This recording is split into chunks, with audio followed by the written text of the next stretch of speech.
Good morning, good afternoon, good evening, Capital City Baptist Church. The reading today is found in Isaiah 33, verse 22, and it says like this: The Lord is our judge, the Lord is our lawgiver, the Lord is our king. He will save us. The title for today's message is The Only Righteous Judge.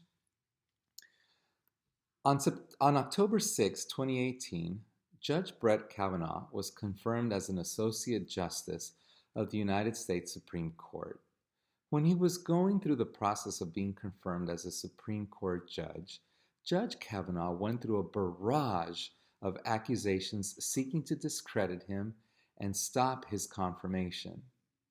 The media was all over the accusations against him, using every tool in the book to give validity to his accusers and destroy his reputation. Well, in the end, they did succeed in one thing. That was to make the man all the more determined to fight back, and in the end, we know he prevailed.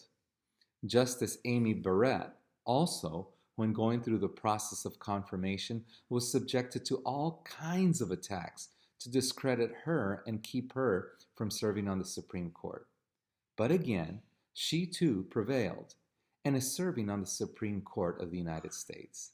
And lest we forget, several years ago now, Justice Clarence Thomas, who also has been serving as Supreme Court Justice since 1991, went through a media circus like no one in modern history had. Nevertheless, despite all of the accusations, he was confirmed and has served on the Supreme Court for quite a number of years now. Interestingly, in the last year or so, I have seen quite a scrutinization of certain judges, particularly those in the higher courts. Articles have been coming out almost daily of accusations against Justice Thomas for having accepted gifts during the time that he has been in position as a Supreme Court Justice. Whether those allegations are true or not are left in great part to speculation. Nevertheless, and I certainly do not say this to side with Judge Thomas's accusers, there is history of judges that have abused their position for personal gain or just to save their own necks, so to speak. Scripturally, we have read of Jezebel, the wife of King Ahab, who either bribed or threatened the judges to side with her in her false accusations against Naboth. We've also read of the Lord's own so-called trial, which was conducted completely illegally with the help, of course, of bribe money as an incentive, starting with his betrayer and later likely the false witnesses. All the while, these judges ignored their own laws and continuously allowed for beatings and slanderings against the Lord even before the Romans had their hands on him. Talk about corruption in the highest court.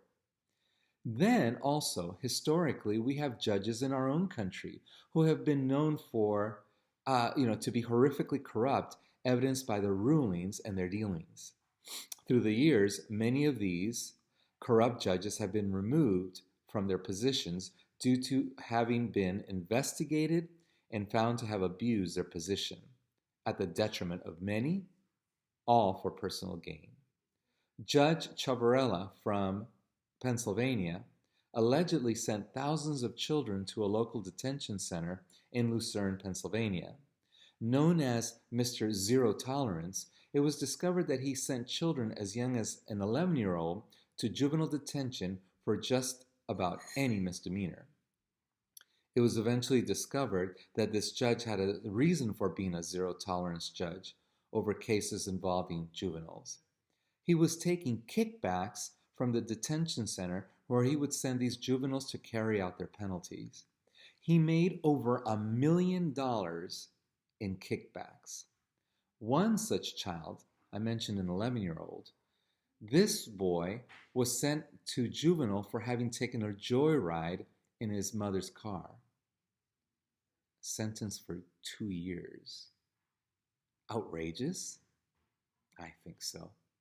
But let's say the punishment did in fact fit the crime. profiting from it is okay? I think we all know the answer to that question. What about Judge Maloney from Cook County, Illinois? He was known for having let mafia members, murderers, and gangsters walk free, as long as he got his fee. And remember, I mentioned Judge Clarence Thomas at the beginning? Personally, I admire and respect this man for his views and inclination towards values that are extremely important to me. But the allegations, should they be swept just under the rug because we like the guy? Just a man taking gifts? Expensive ones, I understand. Nothing to see here? I don't think so.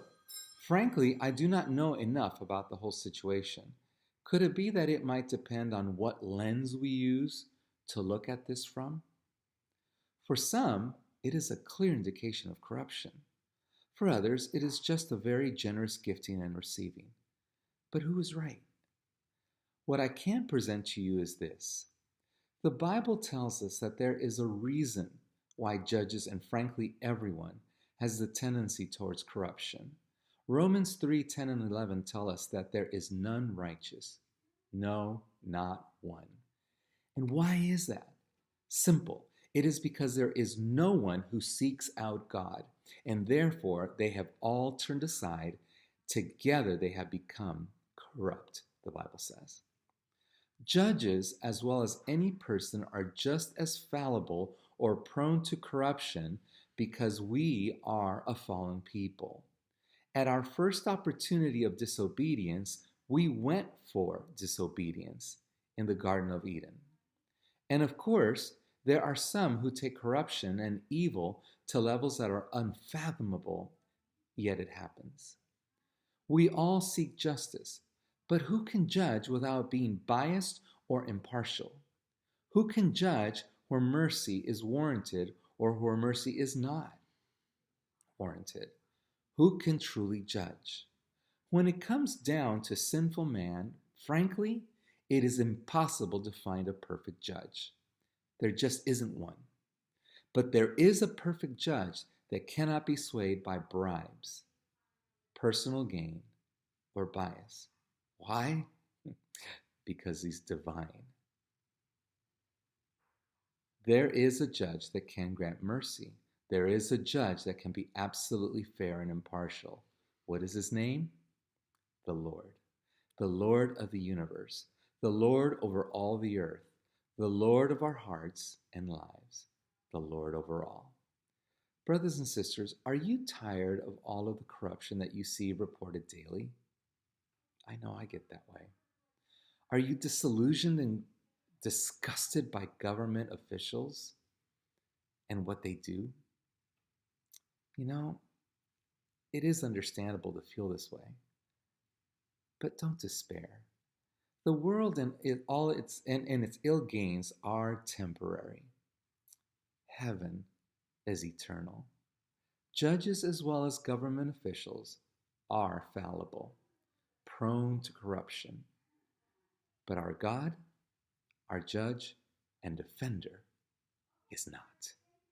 And so I leave you with the verse we began this devotional. The Lord is our judge. The Lord is our lawgiver. The Lord is our King. He will save us. I wish you a wonderful weekend. May God bless you. Thank you for listening.